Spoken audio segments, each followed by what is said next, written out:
c'est encore un trauma qu'on est en train de vivre.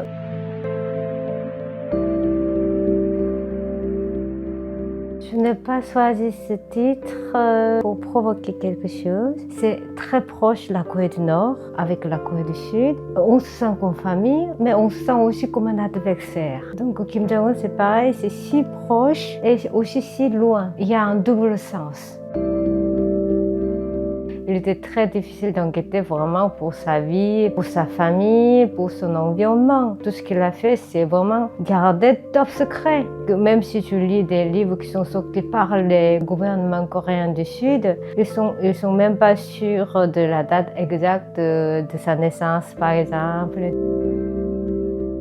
J'ai vraiment besoin d'enquêter, mais pas comme un journaliste parce que je ne suis pas du tout journaliste. Je me suis posé la question, quel est le lien avec moi? Quel est le lien sur ma vie quotidienne avec Kim Jong-un? Par exemple, lorsqu'il était en Suisse pour faire ses études, moi en même temps à l'époque, j'étais en France pour faire les études.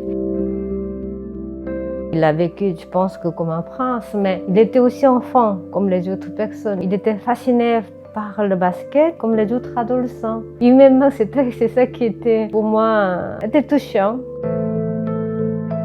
Les Coréens du Sud, ils étaient assez violents envers ce titre, parce qu'ils croyaient vraiment mot à mot. Ils croyaient vraiment que je dis mon ami.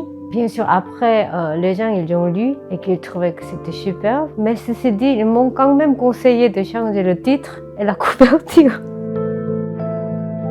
Moi, j'adore, par exemple, la fluidité des pinceaux avec l'eau. Donc, je pense que fondamentalement, je suis influencée par les estampes anciennes, la peinture asiatique.